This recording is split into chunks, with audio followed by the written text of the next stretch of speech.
And Laura, take it away. Okay. I thought you were going to, hello, everyone. Thank you so much for having me. This is a joint presentation between iLEAD and Sage Oak. And Laura Kazan brought me in here to give a crash course in sort of visual and performing arts. So college and career choices in the visual and performing arts, how to the myth of the starving artist, all of that good stuff. So I am going to be speaking for about a solid hour. We're scheduled from about 2 to 3:30, and I'm going to cover as much as I can in an hour. And if it sounds like I am rushing through or like not really digging into something, this is a presentation that I have given as a 3-hour pre-conference presentation. So this is actually an abridged version. So we'll have plenty of time for Q&A afterwards. And also, just as a note, while I do work at UCLA, my title is, I'm the Director for Enrollment Management at the UCLA School of the Arts and Architecture, which is one of the professional schools for the arts at UCLA. This presentation is non-denominational. I will probably, except for like, I can talk about I can give this whole presentation without mentioning my institution once. If you do have questions about UCLA, my contact information will be at the end of the discussion, and you can reach out to me individually. But overall, this is going to be sort of a general presentation. All right. Is there any housekeeping that we need to do here or no, or? I'll just say welcome. And yes, I forgot that we were going to do the introduction as if this is a presentation with iLEAD and Sage Oak together. I just want to thank you so much, Laura, for coming. Housekeeping, this is the visual arts presentation. There is also a performing arts presentation with Laura a week from today at 2 o'clock. Same concept, but we are aiming at a different audience for that one. So unless there's anything else we need to know, you can drop your questions in the chat for later. We'll let Laura do the talking, and then we will jump into those questions afterward. Anything else you want me to say, Laura, before we kick it on off? Nope, that's good. All right. All yours. Okay, here we go. Okay, so again, hello, my name is Laura. I'm the Director for Enrollment Management at the UCLA School of the Arts and Architecture, and helping performing and visual arts students is my thing. I was not a homeschool student, but I was like you generally when I was in high school. So I was the arts kid. I've grown up in Los Angeles, and I was the one who was always doing artsy things. I went to UCLA as an undergrad for the visual arts, and then got a job there, and they can't get rid of me at this point. So this is my particular research interest in helping visual and performing arts students through the college transition, either straight from high school or community college, so undergraduates, because it's a really particular area that has a lot of little nuts and bolts. So what we are going to, come on, let me advance the slide. There we go. So what we're going to be covering today, I kind of like to start at the end with what are you going to do with that degree, because so much of the discussions about kind of postgraduate life are part of the counseling process. I'm going to be going through kind of what kind of school would be right for me and what kind of questions I can ask to figure out what I want. How do you approach the portfolio? This is a visual arts presentation, so we're going to really focus on the portfolio. How do I write the artist statement? And then we will go into Q&A. So the first thing that I really, again, starting at the beginning, is speaking about money. So in talking to families, sometimes there's like, I don't want to go into the arts. I'm not going to make any money. What am I going to do? And I want you to know that this is completely understandable. So when you see headlines like this, and this is something that I've seen my entire career, this is my 18th admission season working with arts students, that we're seeing college degrees with the worst return on investment. So return on investment is a financial term where if you are investing money into an experience or a thing like college, and then what is the return on that investment, lucrative job when you graduate, that's what we're speaking about. So there's this idea of like, if you can't make money in the arts, then the training and the degree is irrelevant. It's not rigorous. This is not sensible or realistic. You're marginalizing yourself, and what kind of skills you come out with are not going to be applicable or appreciated. The only way to be successful is to be famous. And if you are not famous, then it's directly to the basement with you. Like there's absolutely no in between. So I actually do want to address the money part, because this really starts a really important conversation, because, we exist in a world that requires capital, and to be able to access that capital is part of living a happy and healthy life. So I'm not going to ignore that. You want to talk about money? I'm going to talk about money. So ROI is calculated primarily off of people who work 9-to-5 jobs, and their earnings are reported by their employer. So when you have a group of people who have a distinct talent for not working a 9-to-5, the money stories aren't getting told accurately. So creative workers earn money irregularly. So AKA not a 9-to-5 or 40-hour work weeks. There is a changing workflow. They are polyoccupational, which is a much nicer way of saying working multiple jobs. So this is something that I hear a lot is, oh God, you're going to have to work multiple jobs if you want to be a working artist. This assumes that you're working in the framework of a 9-to-5, which sounds horrible. Like you work a 40-hour work week and then you go do another thing. But that's not usually the case for creative workers. Time is much more flexible and responsibilities are much more flexible. So when you work for weeks on a paid contract and then you switch to a non-arts job, or you invest full time in an artistic project and then get paid for it once it's completed, or you're working continuously as an artist part-time and keep another occupation.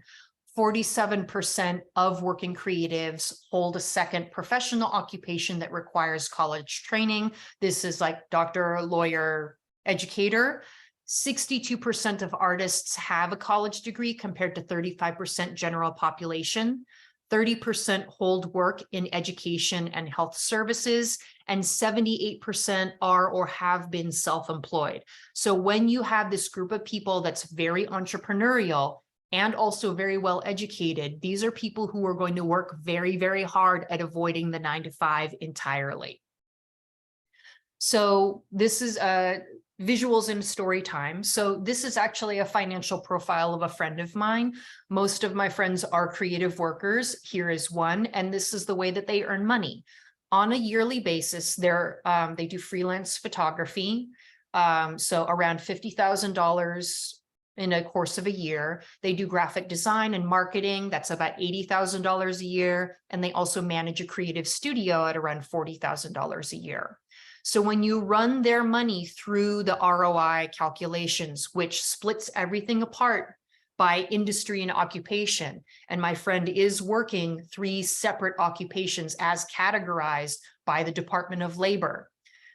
So for instance, all of their photography money gets like split out and added with everyone else's photography money. So you're looking at $50,000, you're looking at probably a minority of like $100,000 upwards, but mostly, it's going to be a lot of like $15,000, $20,000, $10,000, those amounts, which drags down the average.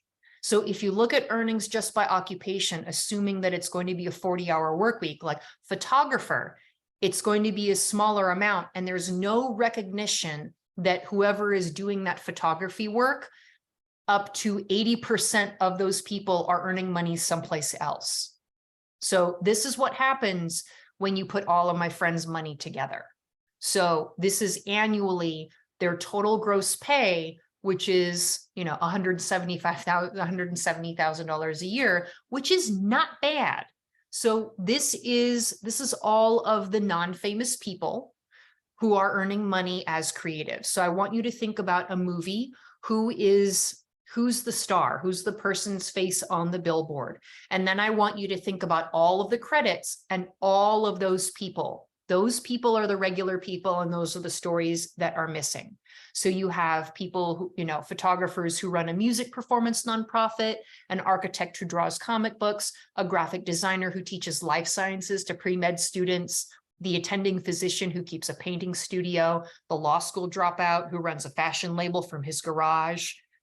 These are all real people who I know, and most of them are clearing six-figure salaries. They have partners, they have children, and they own property. And the good news is that because of the pandemic and the rise in gig work, the Department of Labor has realized, we do a terrible job tracking these earnings of people who earn across separate industry sectors. And they're working to update their reporting structures. So hopefully we're going to have more accurate data in the near future about gig workers who are largely creative workers. So I'm looking forward to that. So the next question is like, oh my gosh, how can somebody be good at everything? How can they be successful across multiple industries? And what I want to do here is zoom out in a larger sense, since we tend to talk about creativity as the inherent domain of artists. But creativity is much more expansive than that. So teaching students how to recognize, guide, and cultivate creativity in yourselves and in the community, this is going to be a critical skill. So the person who has a creative literacy is someone who is an expert at expression. You know, what do we think, feel, hope, desire across a variety of spectrums? How do we understand the world without any words, you know, our bodies, our eyes?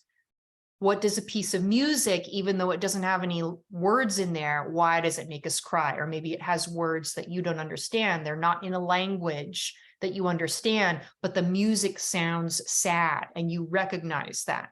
So artists know how to tap into all of these feelings in all different ways. And as the person experiencing that creative output, what it does is that it makes you feel less alone. So that there's somebody else out there in the world saying, I understand you, you're not alone in how you feel. And humans, you know, we crave aesthetics and meaning. You know, did I pick my water bottle, my reusable water bottle because it holds water? I did, but I also picked it because I didn't want it to have a soft mouthpiece. Some people like that. I like an aluminum bottle because it doesn't feel like sweaty depending on the temperature of the liquid that's inside. I like the clink that it makes when I set it on a surface. These are all sort of like silly aesthetic choices, but they're meaningful to me. And it's part of my experience in the world that I want, you know, I want it to, you know, I want my day-to-day life to feel really good and comfortable to me. And it sounds silly, and it's also, you know, it's really important. It's inherently human to want the objects in our lives to communicate feelings and ideas to us and about us. Like I want it to, you know, I want things around me to reflect my values, and the constant searching for and assignment of meaning dwells in everyone. But the artist, the creative person, is the one who exercises that muscle enough to be able to control it. And this data is from the Strategic National Arts Alumni Project. And it's a data set that tracks graduates of arts programs. And this is what they report that they learn. So beyond a specific artistic skill, you know, being able to play a musical instrument, their acting, design work. So all of these skills, creativity, teamwork, critical thinking, improving feedback, these are all transferable soft skills. And please note that these findings span responses from what students who are like 10, 20, 30 years out from art school. And this is what they've identified as what they've learned. So arts programs have been training people this way for a long time.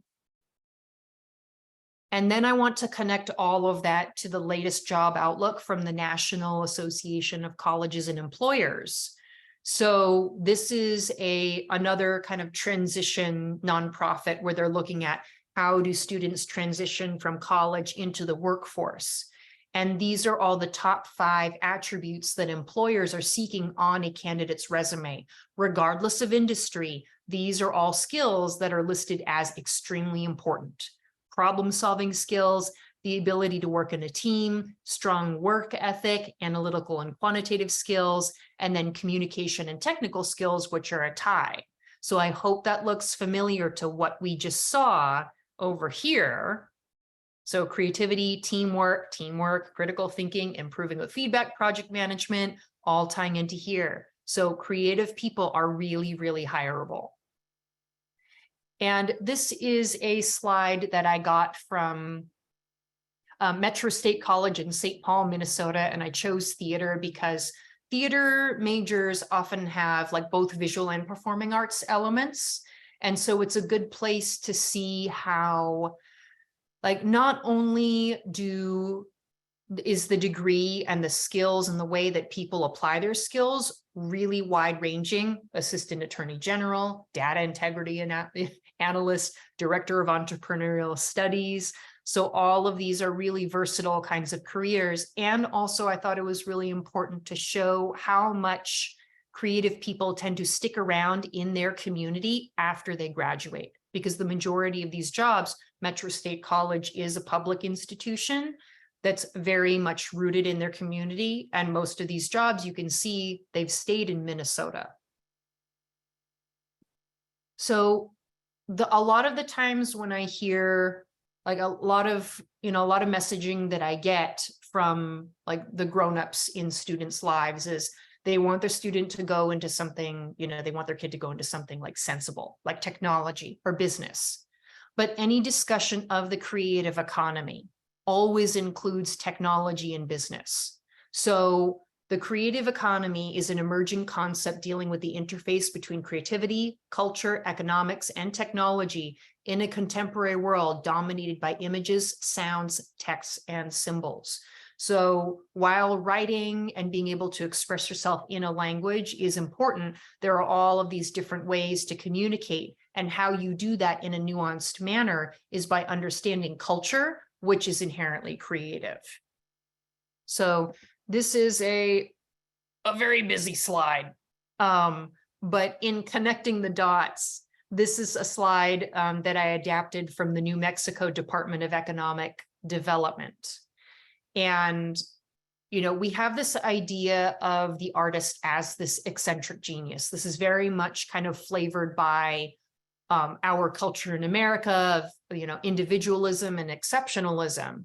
And that carries over into how we perceive the working artist, that they work alone. This is a cult of personality, when that's not the only way to be creative. And for the majority of people who are creative,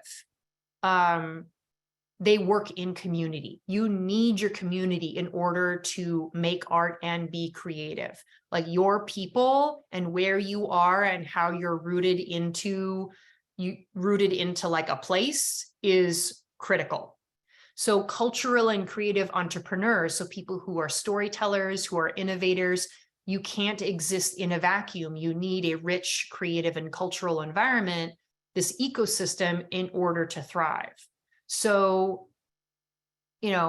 with the programs that I work with, like, what does it mean when art making and creativity is colored by like colonialism and exceptionalism? And I think about this all the time because arts majors, a lot of them are really kind of moving towards this space of interrogating this idea of the artist as the individual and how are you going to be rooted to your community. So like, how can you approach the arts from a non-Western decolonized framework? Like a dance major has this idea, for instance, of being like ballet or like very studio based. But now there are more programs that are opening up to like social dance traditions instead of kind of lionizing the soloist. What if your creative practice is food, plant medicine, religion and spirituality, social customs, closed cultural practices, philosophy? These are all things in college that you can do. And I just wanted to shout out to the California creative economy. Since we are in California, we are the 5th largest GDP in the world, not just the United States, but the entire world. And California's creative economy supported over 5.1 million workers, accounted for $978.6 billion in economic activity, and generated $194.1 billion in taxes. And this is from the Otis report on the creative economy, which is amazing. It comes from the Otis College of Art and Design, and they track creative economies just in the state of California. And they just released this back in February. So it's a good place to go if you want more information about like where the creative economy in kind of the Western region and particularly California is going. And as long as we're talking about storytelling and interpreting and translating, I want to talk about one of my favorite guys, Joe Rohde, R-O-H-D-E. He recently retired from Disney, but for a long time was arguably the most famous employee at Walt Disney Imagineering. His title was something like Senior Vice President Creative. And his thing was working on experience design at all of the theme parks. So he travels everywhere, and that big old earring that you see has trinkets from everywhere where he's been. It does rest on his shoulder at this point.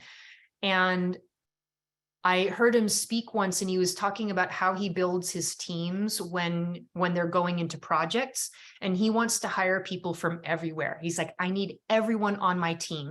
I need theme park design people from art schools. I need engineers. I need architects. I need historians. I need political scientists. You know, I need the theme park designers for their very specific expertise in theme park design. And then I need, for instance, somebody, you know, from the humanities, because they understand when I say that the shadows in this part of the jungle over here need to look De Chirico-esque. So that's De Chirico.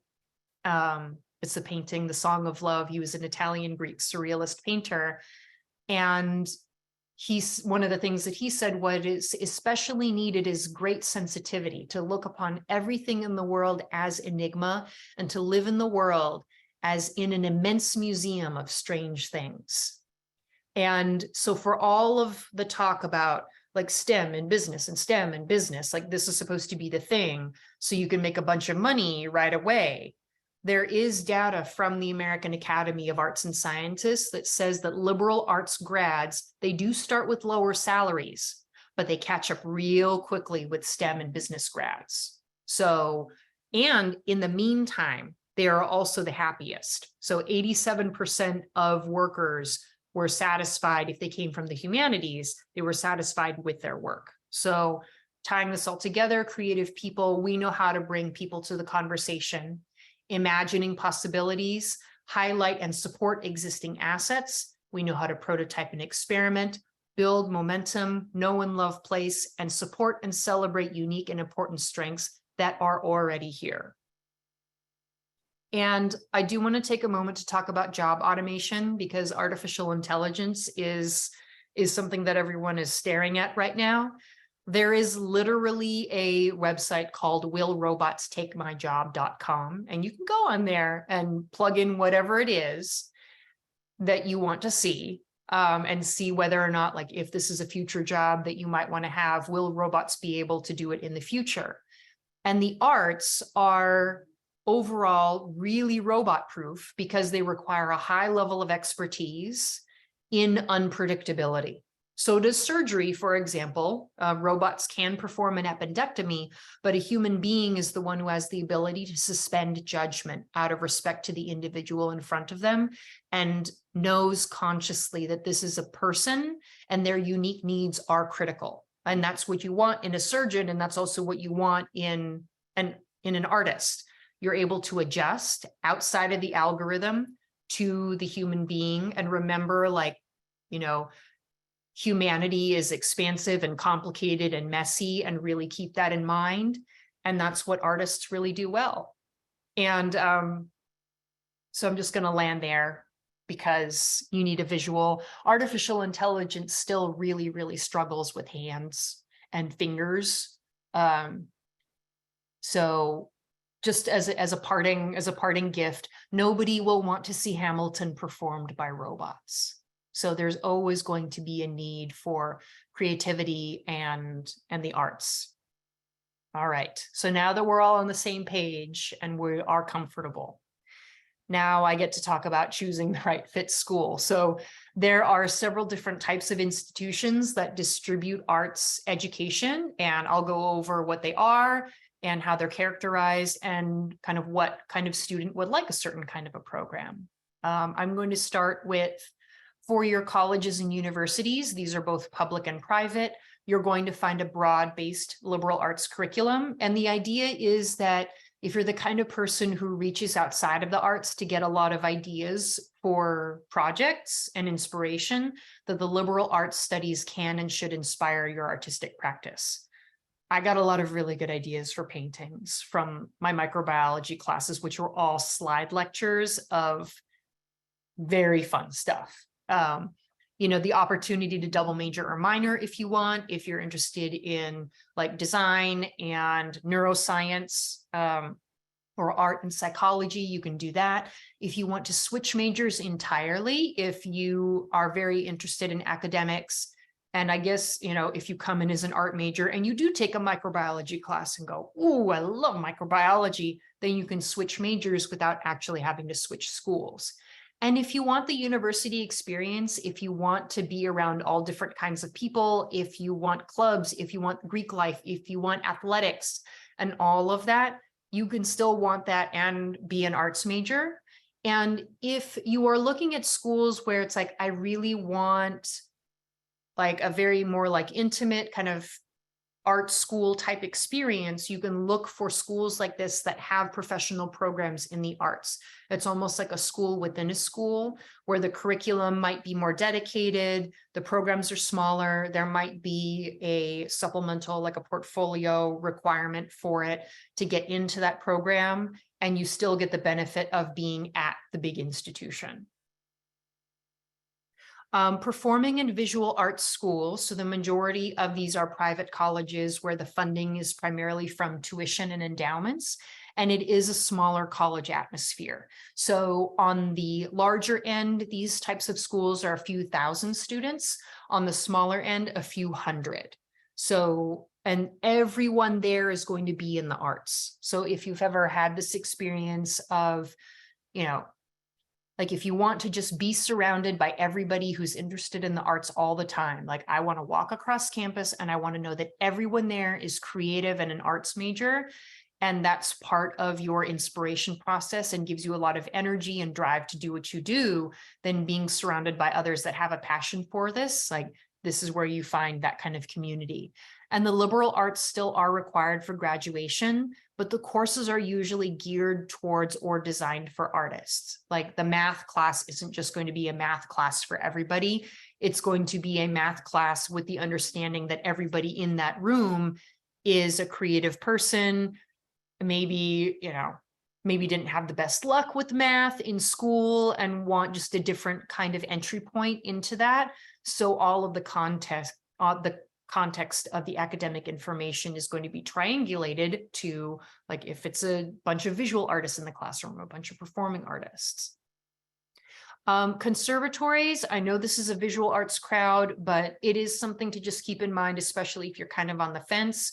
Conservatories are primarily a performing arts situation, and these are schools that are designed to preserve and perfect the knowledge of the performing arts. So this is dance, acting, drama, musical theater, music. And the majority of arts programs in the college landscape are going to be looking for potential from you. Conservatories are unusual because they're really looking for polish. So the majority are students who self-select or are recommended by private instructors. They may or may not always grant baccalaureate degrees. Sometimes they have something called an artist certificate, but either way, it's going to be a very directed education in the performing arts.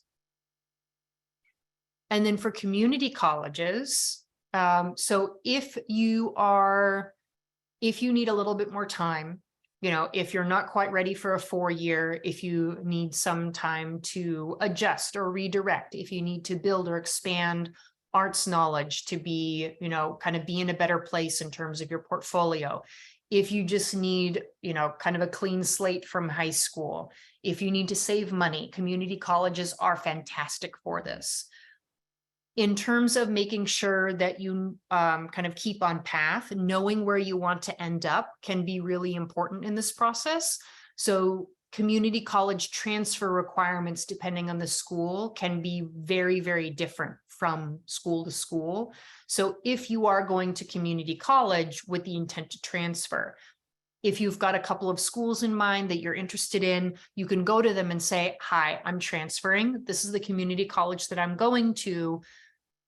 Can you let me know what I need to take so that I can transfer to you in, in the smoothest possible way? And they will tell you how to do that. And then for schools that are vocational or trade technical schools, the majority of these are for-profit or proprietary institutions, and the majority are getting their revenue from federal student aid. These are schools that are really good for students who are not looking for a college experience. Very employment targeted, like I want to learn, like I want to learn surfacing, like hair, fiber, skin in animation, and then I want to get out and go work in surfacing. Like that's the kind of job that I want. So it's very employment targeted. They may or may not grant degrees. So there might be an artist certificate that may be anywhere from like 1 to 3 years of training. Something to really keep in mind for these schools is that most credits are non-transferable to a 4-year college or university. So, and this is just my, after doing this for 18 seasons, I can count on one hand the number of students who were coming straight out of high school who I thought this type of school was affirmatively good for them. So where I see schools like this being useful is if somebody has been in the workforce for a while and wants to kind of refine a particular skill in order to level up. They might be a more non-traditional student in their like 20s or 30s. That's where I see it being the most useful for what it's worth. All right, I've dropped this a little bit here, but I'm going to talk about some degree types. So a BA or a BFA, so for the purposes of this discussion for visual arts, a BA or a BFA. A BFA is a Bachelor of Fine Arts. Internationally, you'll see a Bachelor of Creative Arts, a BCA, or a Bachelor of Visual Arts, BAVA. And what you're generally looking at is distribution of coursework in the liberal arts and sciences and the coursework that's going to be in your arts area. So a BA program is going to be about 50 to 60% coursework in liberal arts and sciences and about 40 to 50% coursework in the arts. So generally about a 50-50 split between your academic coursework and your studio coursework in the arts. A BFA is going to be more of a 60-40 up to a 70-30 split in favor of the coursework in the arts. There's no one way to go about this. This is going to be a personal determination. Where I feel like this tends to be the most relevant is if you are getting a BFA in something that doesn't necessarily have like a master's degree component, if it's specific to like a BFA in toy design or transportation design, fashion design, where it's more connected to an industry, where a BA versus a BFA in fine arts, in design might be a little bit more broad-based and depends on how you, the individual, might approach your learning. Like, it might be that some like art history courses in a BA program, if they were scooched over into like the arts, the major preparation, that you would have coursework equivalent to a BA. Or if you're the kind of person who, like I said earlier, if you want to take coursework in liberal arts and sciences to inspire your artistic practice, then a BA can be really worthwhile and isn't going to impact your hireability in that particular area once you graduate. So other undergraduate arts degrees, for what it's worth, a Bachelor of Architecture It's a 5-year undergraduate degree, and these are usually accredited by NAB, which is the National Architecture Accrediting Board. And they were originally designed to smush undergraduate and graduate coursework in architecture together. So 7 years worth of school squished into 5. So it is academic training and then also practical training, and it allows you to sit for the exams and licensure after you graduate. And then an artistic diploma is a non-degree program, again, for performers, but sometimes you'll see artistic diploma language leaking over into the visual arts as well. So what that's going to mean is that this is not going to have any academics. It's just going to be artistic training. And that's usually like 1 or 2 years, typically. Okay, so some kind of moving into some questions that you can ask yourself and like ask schools when you're talking to them, kind of what can I ask and what can I keep in mind? So some considerations, and these are kind of generally standard for all college searches, so it's not that different. There's some little tweaks for visual for the arts, but overall, enrollment, location, facilities, reputation, academic admission qualifications and criteria you're going to find in your college search. But enrollment, overall size of campus, student-teacher ratio in studio classes versus liberal arts classes. You can certainly ask this if you're looking at a program that's at a college or university where there are a lot of different majors, just to get a sense of how they handle their arts studio classes. Location, access to professional venues, attraction of talent, internship availability. I'm assuming that the majority of us who are on this, on this webinar are in Southern California. This is a place where a lot of people will flock to because we are, an internationally known arts hub, a lot of culture here for the arts. And there's also something to be said about going into smaller art markets when you're in college because there's less people to do things. So, if you're going to a college that has a great, like a great arts program that's kind of out in the middle of nowhere, then maybe you have easier accessibility to classes. Maybe you have easier accessibility to speaking, like building relationships with your instructors. And those smaller locations, even if they might be more remote, might have connections to larger art markets. So for instance, Columbus College of Art and Design, which is in Columbus, Ohio, they have a narrative design program, which is like graphic novels and comic books. And they also have like an annual international conference of graphic novels and comics, like in Columbus every year, that is connected to, all of these international art markets. So it's not a bad place to be. Facilities, access to spaces, research resources. If you, do you need, do you want to do like plastics? So do you want to do like vacuum formed plastics? Do they have that on campus? Do you pour bronze? Does the campus have a foundry? Do I have access to workspaces 24 hours a day if I, need to paint at 3 o'clock in the morning? Research resources. Not everything is on the internet. So does the campus have an arts library? Do they have connections to arts libraries? Is there an arts library nearby? Is there a media library in terms, if we're doing film work or anything like that? Is there a film archive?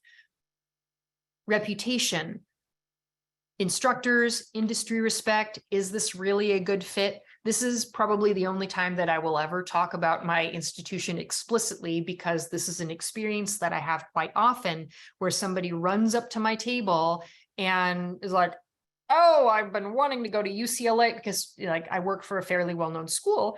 I've been wanting to go to UCLA for fashion design. I've been wanting to, like, this is my #1 choice. I've been wanting to go to UCLA since I was in diapers and I want to study fashion design.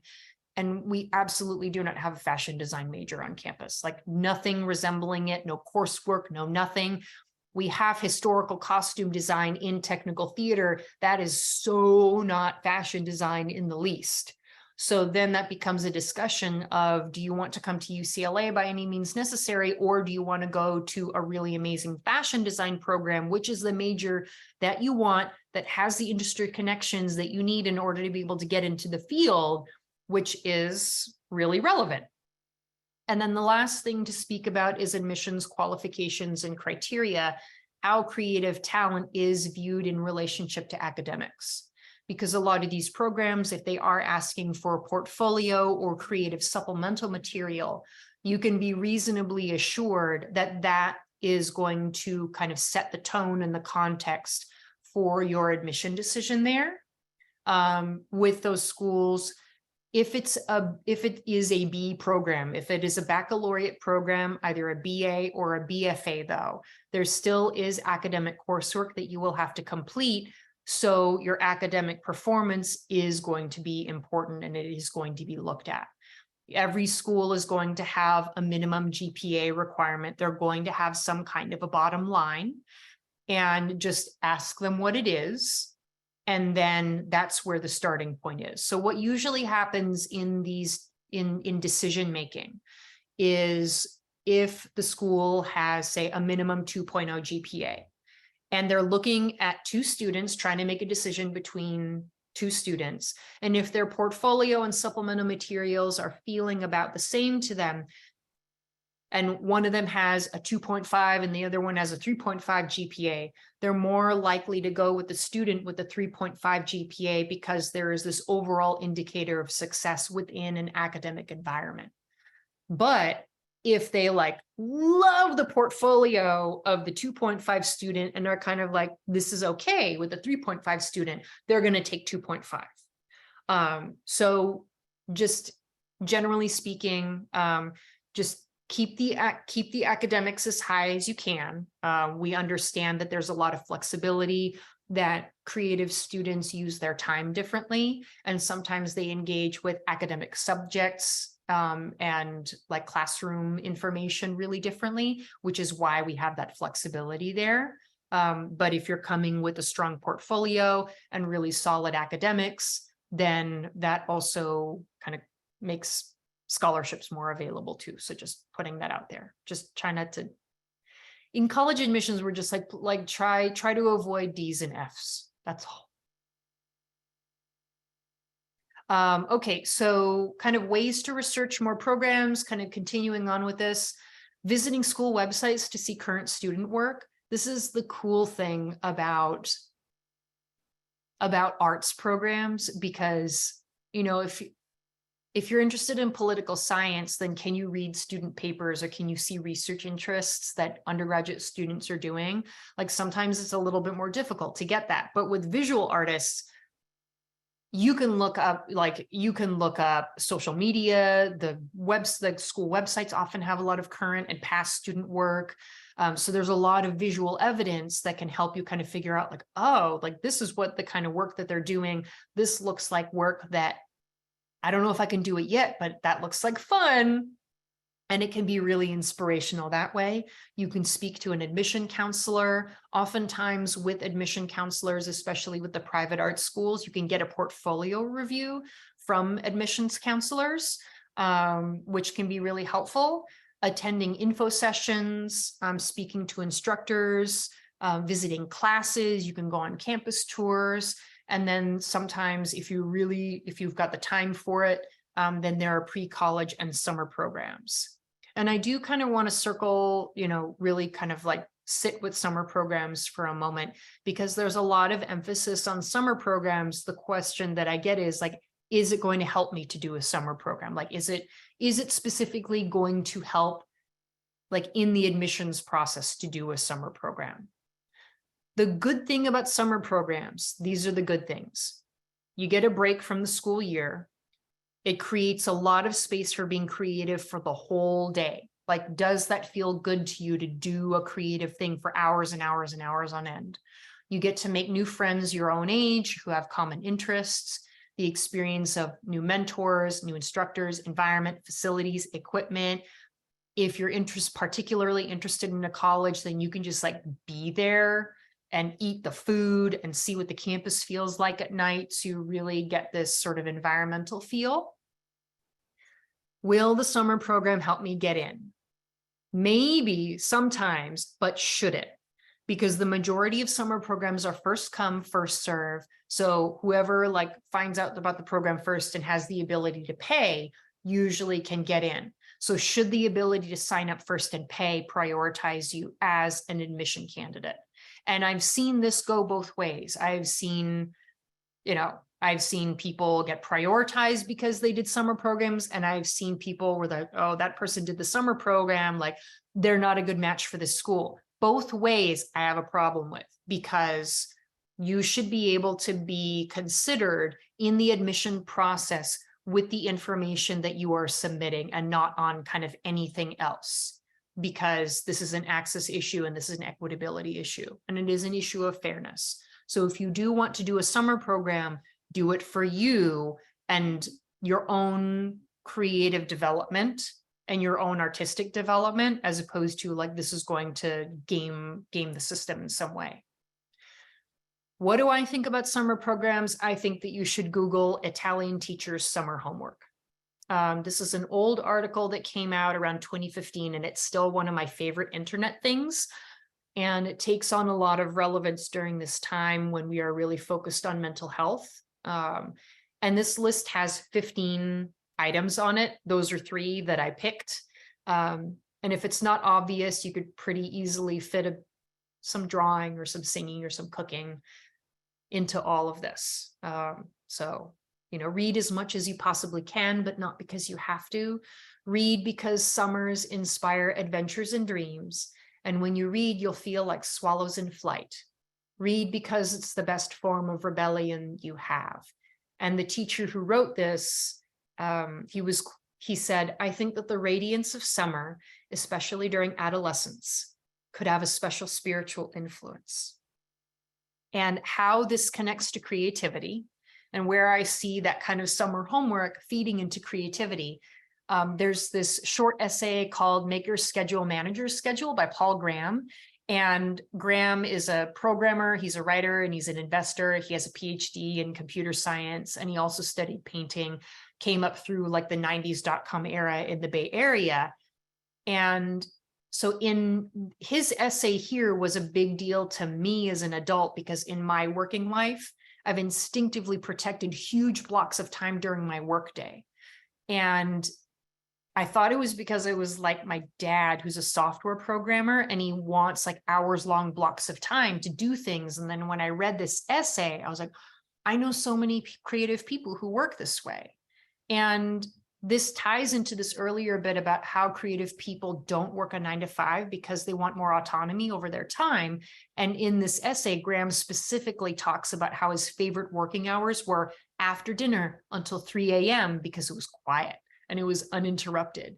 And I mention this because this lines up with all the discussions that we have in the college application process about quality, not quantity, and how at the end of the day, college applications still are really biased towards showing your time in a manager schedule and what that does to creative students. So, I often hear from creative students, like, I'm not doing anything. Like, I read for hours. Like, how can I put that on my college application? Like, absolutely, you can put it on your college application. If you're going into creative writing, if you're going into film, like reading is your research. You have to do it because the quality of language and storytelling, like that is intentional research.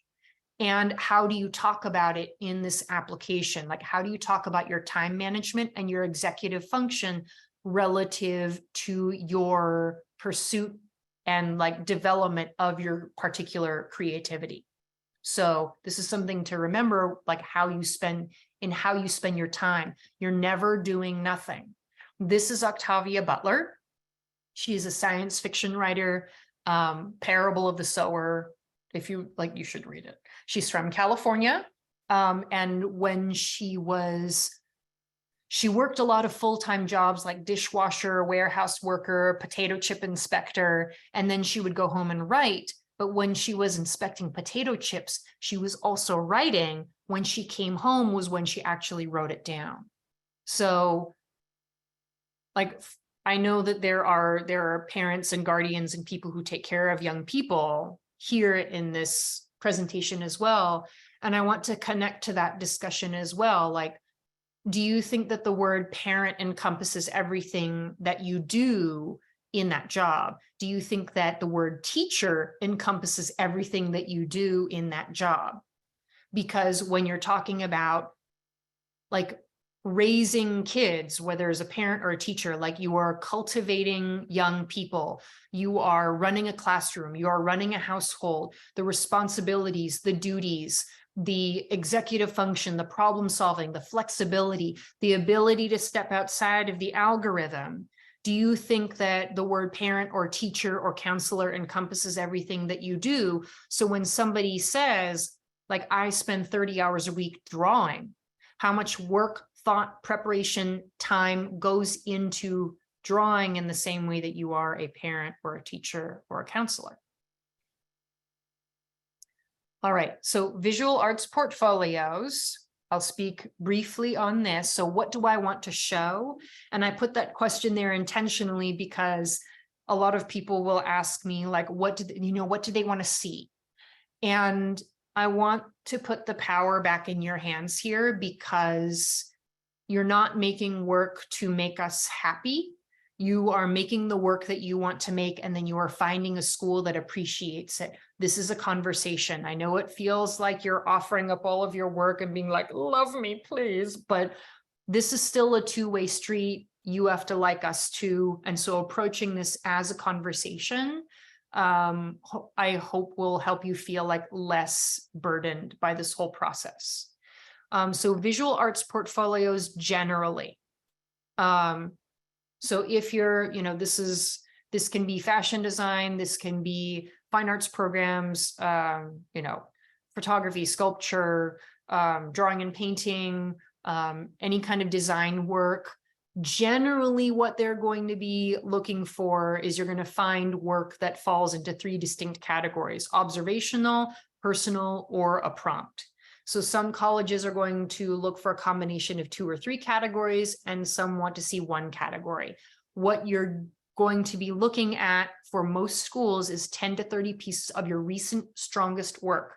So a strong portfolio is going to be an edited portfolio. You're not going to be putting in everything in the kitchen sink.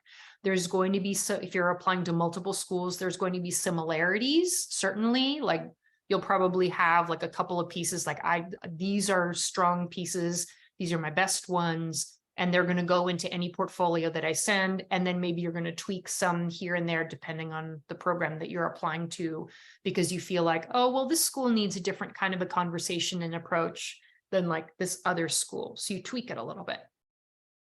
So for visual arts portfolios, generally, you're going to be looking at producing original work. So observation is representing what's in front of you. Like, here is a bottle of water, and I'm going to, draw or paint or photograph it, what have you, like exactly as it is. So if you are drawing or painting or sculpting, this is not from photographs. So you want to kind of come up with original imagery as much as possible. Personal work is representing what is in your imagination. So this can be more imaginative, like more wild, things that don't necessarily look like the thing. So you can really get flexible there. And then prompts are usually kind of questions that the school will ask you that they want you to respond to in a visual format. Like, we want you to make work. We want you to make a work about blue. Can this be the color? Can this be a mood? I don't know. The whole point is that how are you going to respond to it in your own way? And then kind of the places to be mindful.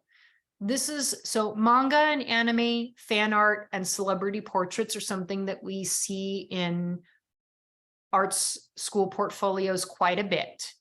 And I'm not going to delegitimize any of this, because this is the way that most of us learn how to draw, is by, we were like, oh, I love this celebrity. I want to draw a picture of them because I feel a connection to this. Fan art is like zombie Disney princesses. Like, I'm going to put a spin on something that's already existing. You know, manga and anime is something that's really familiar, really interesting. So we start by copying and kind of like exploring that space visually, which is totally fine when you're learning.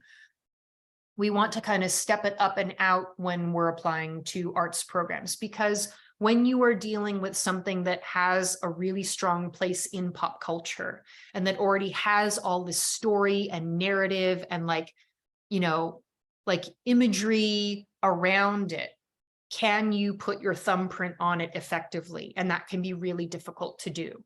So if you are interested, for instance, in like, oh, I'm going to draw a celebrity portrait, then maybe that you know, if you're trying to draw like the human head, then I know this, nobody wants to do this, but ask anyway. And if you love the artist in your life, you will do this. Ask somebody to sit for a portrait for them. Just like sit there and hang out still and let them draw you. Because that would be the originality component and like the switch from moving from the skills that you learn by looking at photographs of celebrities and then drawing them, and then taking it into a more original sphere. Okay. Oh, that's for the next presentation. I'm gonna skip that, skip it, skip it, skip it, skip it, skip it, skip it. And I'm gonna go right to the artist statement. How do I write about what I'm doing? And I get asked about portfolios all the time, but I rarely get asked about the artist statement. And I think it's really important. And it's a place that, you know, like learning to write about your creativity applies to like the artist statement, the entire college application process. And I want to acknowledge the weirdness around it, because first of all, writing a general college essay is awkward, because in academia, we're typically used to intellectualizing and analyzing things outside of ourselves. And then suddenly in the college application process, you got to write about yourself, and then the floodlight swings around and is pointed on you. And then with creative students, there's not a lot of experience that you get in an arts classroom about writing about your artwork. Like, you're making and doing the creative thing, but you're not spending a lot of time putting it into words. So most artist statements, what you're going to be dealing with is like, why am I doing, like, what am I doing and why am I doing it? And then how. So it's different from a regular essay, because you can make a safe assumption that whoever is reading it is a creative person themselves. So hopefully this helps you feel more comfortable, kind of like if you were talking to your artist friends, you have a shorthand and an understanding because you know that they know that a lot of the same things, versus like talking to your friend who is, you know, an engineer. You're going to have to make adjustments to help them understand what you're talking about. So, you know, facts tell, stories sell. So this is a place where really kind of sinking into, this is something that comes out of marketing and writing, like creating a narrative and really focusing on the narrative versus an information delivery. So this is a difference between, I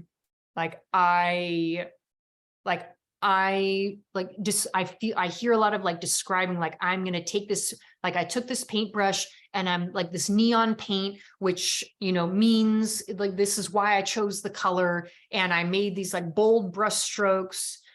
But then what's the actual sort of thesis point of the story? Like, why are you telling us this? Like, what is your sort of overarching, like, why are you doing this? And then optional components, personal history and creative influences. So include only if it's compelling and directly relevant. And we want to keep it brief and recent. So within like high school onward, because a lot of us, if we're coming out of high school, that's where a lot of our artistic development is going to be, you know. And, you know, I read a lot of essays that start out like ever since I got my first box of Crayola crayons and I drew on the wall, I was 3 years old, I knew I wanted to do this. We assume that you've gotten like better since then, and the longevity doesn't necessarily translate into what you're going to be doing now. So we're interested in now. So with the artist statement, you want to, this involves a lot of like reading and listening and watching, and I always recommend across genres. You can get more diverse ideas if you step outside of your own arts practice, reviews of movies and TV shows are a really good place to start because most of us have favorite movies or favorite TV shows, and the language is written for a general audience. So you're not going to run into really complicated vocabulary like tautology. But if you're a visual artist, reading performing arts stuff, gives you more vocabulary to talk. And then write down your ideas. If there's a word that you like, if there's a phrase that you like, you just pick it out and you keep track of it. My recent favorites, and this is for everybody. Dance Magazine has a great blog called The Creative Process and Career Advice. Spectacular interviews that are very clearly written for high school students. So the language and also the people that they pick, extra diverse. People who are making dance and who are also doing something else, like they might have very frequently another arts practice in a different area. So wonderful. The Proust questionnaire, which was developed as like a parlor game, like a get to know you kind of a game. You can Google the Proust questionnaire. Joseph Tisiga is a young Indigenous artist who has a lot. They're very supposed to be short, quick, profound responses. You can see the range of responses. 2 podcasts that I really love, both performing arts, still really valuable for visual artists, A Millennial Musician and Before the Chorus. And then videos, my favorite 2, the Pedro Pascal lie detector test from Vanity Fair, which is a particularly fun and exceptionally unhinged interview. And then again, from Vanity Fair, Lupita Nyong'o has this wonderful interview of fashion, like what outfits she picked for which awards shows or which events to promote which film.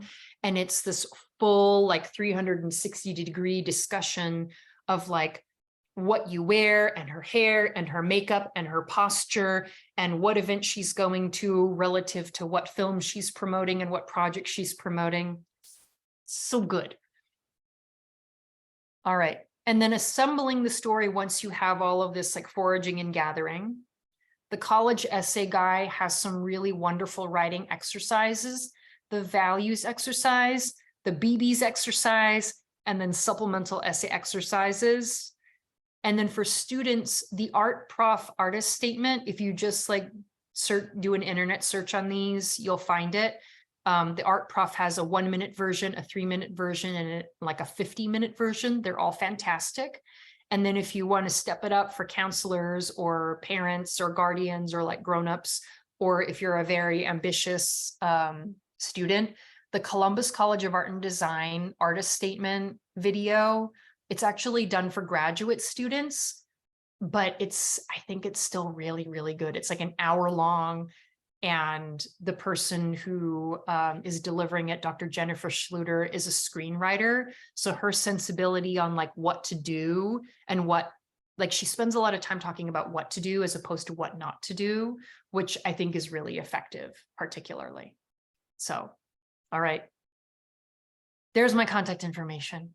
I'm just going to leave it up because now we're in Q&A and I'll leave that up there. So we're going to jump in. Let me check the chat.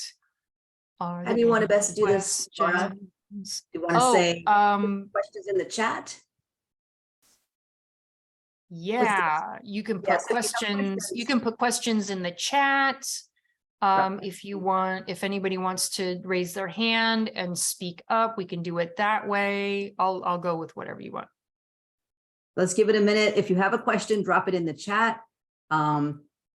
We are still recording, so it's up to you. If you would like to, you are welcome to throw off your microphone and ask a question as well. And we'll see what shows up in the chat. So far, everyone's very, very quiet. We will see. We still got a lot of people in here. So I did talk about an awful lot. Yeah. So everyone come back to. I think sometimes we get very relaxed when we're hearing someone do a lot of talking. Nobody in the chat? Here we go. Here we go. Okay. Is art school necessary? No.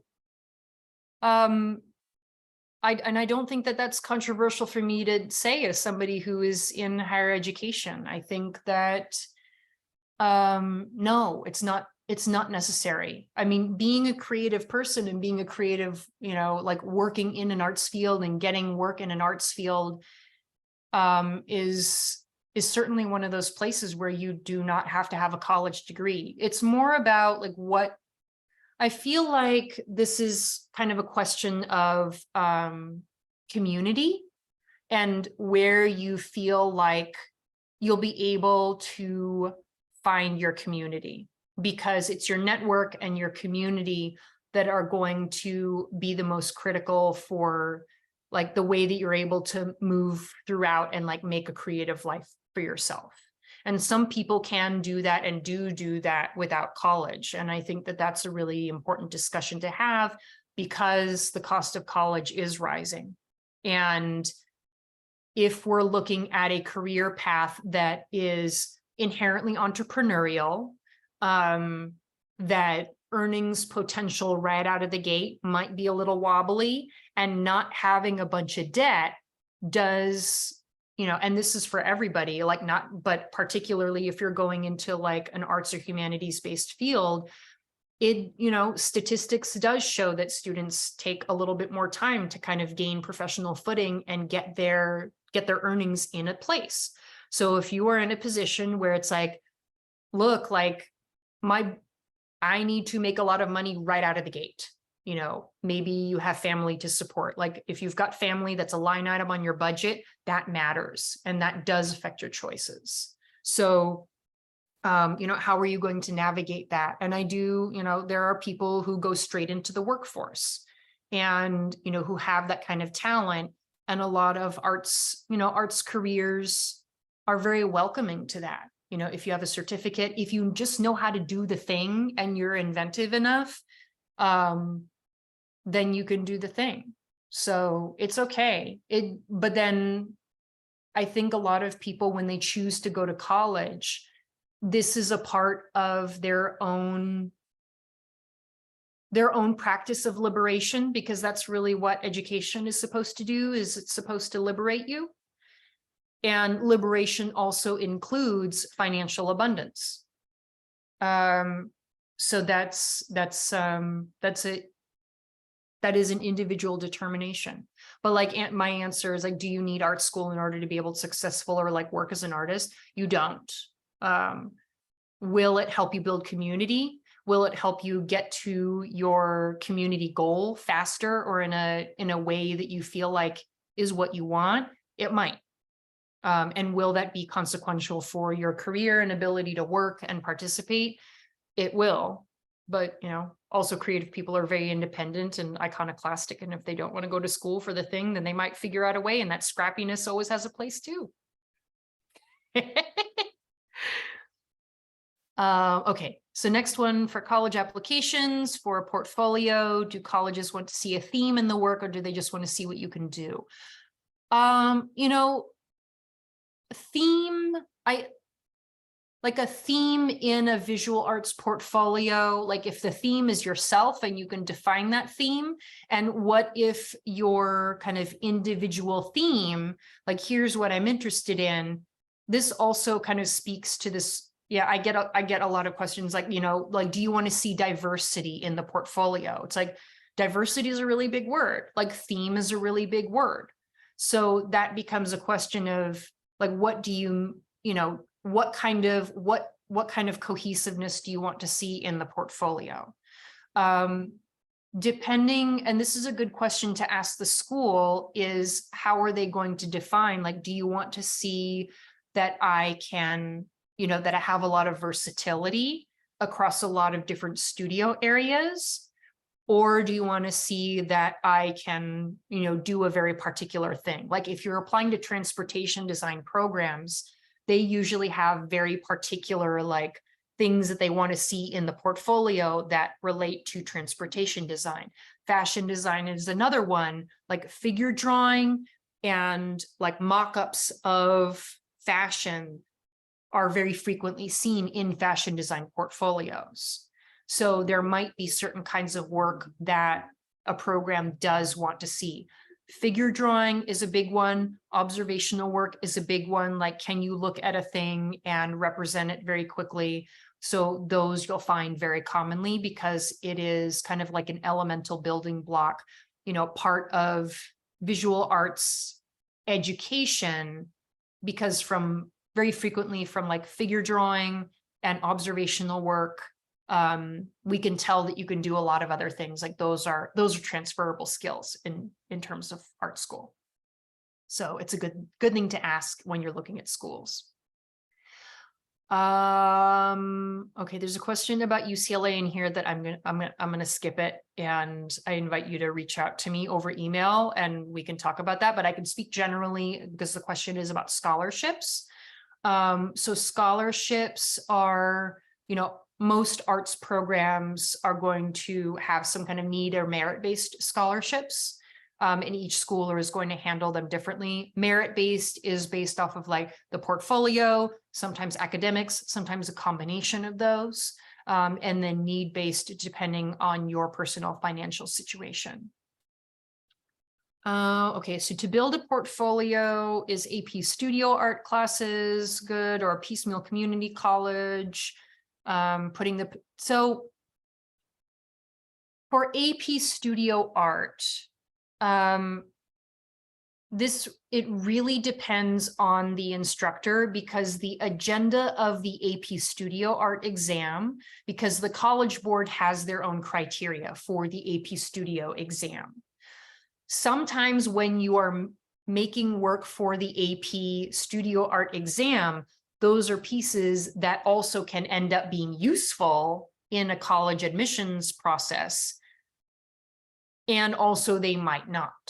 So, and also not every school, you know, not everybody has the accessibility to the AP studio art exam. So this really is a question. So what should be the focus here is, if I need a classroom environment or some sort of external accountability, like if I need a teacher or if I need like a group of people for critique, like what is going to be the best environment for me that I find encouraging and free to like make the most work that I possibly can, you know, that I have connections, like if I need feedback from somebody to like refine, or how do I make this better, or what else do I need to learn? Like I have that network to access, and who can I ask to give me more ideas about a thing so I can explore, you know, kind of try something new. If they're like, you know what, like you're making work about this particular thing, or you're doing a lot of work in this particular like technique area, and I dig that. And then also maybe you want to try this. So in terms of like making, you know, having a portfolio that you are going to, you know, use in college admissions, possibly, the important thing is like making all of that work. So whatever you need to do to make the work, whether it's on your own, whether it's AP studio art, whether it's community college classes, like where are you going to be the most supported and challenged? Some people can do that on their own. Some people need, you know, external feedback. Both are totally fine. I hope that helps. Do I need higher GPA than a 4.0 to get into art schools in California? No. I mean, there are schools where you can't get higher than a 4.0. So if you're in an educational system that does not, where 4.0 is the ceiling, then that's what you got. So most schools, and this goes for like college admission in general, we look at what academic context that you are coming from. Because if you're getting a 4.0 at a school where like that's the highest GPA that you can get, then we're not going to look at you and go like, how come you don't have higher than a 4.0? If that's like your ceiling that's available to you, then that's your ceiling. All right. Going back into can a portfolio have multiple medias of art, or should it have a consistent medium? So I did just sort of, I hopefully addressed this enough. You can certainly ask individual schools, like, do you want to see, do you want to see like a breadth of, do you want to see different kinds of media? Do you want to see that I can, like utilize certain types of software? That's a dicey one because not everybody has access to certain types of software. This is why like observational drawing, like drawing from life, like drawing what's in front of you is like the most accessible and also has a place in arts education, because like you can just take a piece of printer paper and a pencil and you can go out there and you can do the thing. Or if you don't want to or can't do that particular thing, there are lots of other arts programs out there that will have different kinds of portfolio requirements that will suit your needs. So that's something that you can do if, say, you are primarily working in like a computer generated domain, you do a lot of interactive media, like find one school where the portfolio is like, oh, we'll look at websites, we'll look at videos, we'll look at multimedia. If you've got like a link to a game, like we'll play it, we'll go in there. And then you can say to them, like, this really matters to me because this is the kind of work that I'm making in this moment. Are there other programs that you can recommend that are similar to this like program or major that you have? And then they can recommend. We all know where students like cross apply. We all know that we're not the be all end all. Like if there was like one arts program that could like rule them all, then there would just be one arts program, but there isn't. There's lots of different ones for all different kinds of people. And I know that they're not ranked, and I know that there are like weird little lists all over the place and you don't know what to, how to parse them. But a useful way to go about it is, I really like your program, like you do the portfolio in a way that works for me. Are there other programs out there that do things the way that you do so that I can look at them and have some real choices about what I want to do? And hopefully they'd be able to recommend something. All right. Okay, wants to get a professional photography certificate after high school, getting an AA with the certificate or just the certificate. I mean, a professional photography certificate, this sounds like kind of the provenance of a vocational or trade technical school. And this would be a place where colleges are not like colleges and universities are not, we're not a career preparatory kind of a place. And we're not really into job placement. Like this isn't, that's usually not the conversation. For vocational or like if it's a photography certificate, I would go real hard on that one. They're usually expensive and they will usually admit a whole bunch of people because they need the revenue in order to be able to run the program. So I want to know like what industry connection, I would ask them, what industry connections do you have? And can I talk to graduates of your program? And then also look up on, this is another good way to look to kind of figure out stuff, like go to LinkedIn and you can search like who graduated from that institution and see if they work in photography and literally just spam them. Like ask them like, hi, I'm so-and-so, I'm a high school student. I'm really interested in photography. I noticed that you attended this school and you got this certificate. It's one of the ones that I'm considering. Like I would really love to talk to you about your experience there. They might not respond, but they might. And that's a way to go about it. And then specific to, and then kind of differentiating that from an AA degree. So an associates of arts degree, like at a community college, again, that is going to be a personal preference. Your local community college might have industry ties and they might have like a particular kind of like agenda or stepping stone relative to like an AA in photography. And that might also be something where if you're thinking in the future of going to a 4-year school, like that's where I would lean more towards the community college, because if there is any universe in the future where you would want to continue your education and get a bachelor's degree, the community college has more of an assurance for that because of the, of the way that they're set up. Like community colleges are designed to help students transfer to four-year schools, whereas like vocational or trade technical schools are just like, you're going to finish this thing and then you're hurled off into the universe. So I hope that helps. If I didn't nail it, then let me know in the chat. As an animation student, would character design, figure drawing, observational drawing be any? Yes, it's a benefit to your portfolio. Because like learning figure drawing, which has all of these sort of like proportional and mathematical elements, like the human body typically is 7.5 head heights high, unless you're a little bit of a mutant, but that's also fun too. But the thing is, like, if you know that a standard human body, like when you're looking at the human body in terms of proportion, like our eye and our neurology like recognizes a human form as like, oh, this is going to be 7.5 inches high. And if you kind of adjust that and kind of play with it, then that disrupts whoever's looking at it, which is often appropriate if you want to like design a humanoid figure, for example.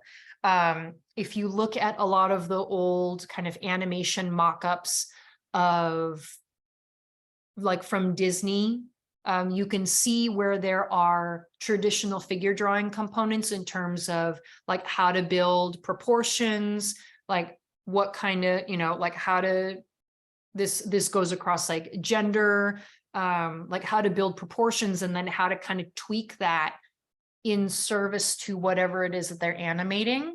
So yes, like figure drawing and observational drawing is never, ever, ever going to be a bad thing if you're intending on going into animation.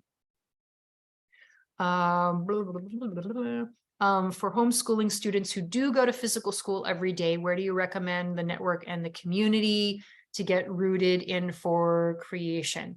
I mean, there's so much at this point, like, I love the internet for connecting, honestly. Like social media is a fabulous place and it's also accessible and you can kind of have a connection to it at any time.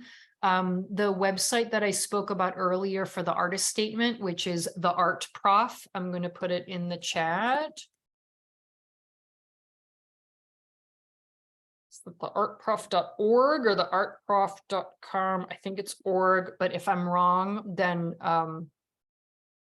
yeah, you're just like the Art Prof. Just search that and you'll find it. It's an entire visual arts network and they're very active on social media. And one of the things that they do that I really like is a monthly art dare. So they have this kind of like it's like a monthly assignment or like visual problem that they put out there, like make a drawing using a fruit. And so does this mean making marks on a piece of fruit? Like you can make a drawing on a banana and then the lines turn brown because of oxidation. Like that's a drawing, that's like a fruit drawing. Or like you take fruit juice and like make a drawing out of it. And then you tag it on social media and then you can search that tag and you can see all of the responses for that month. And you can talk to other people and meet other people that way. And they're like, oh, wow, like that person approached this prompt in a way that I never would have thought that I could. I'm going to try that the next time. And so that can be really fun that way.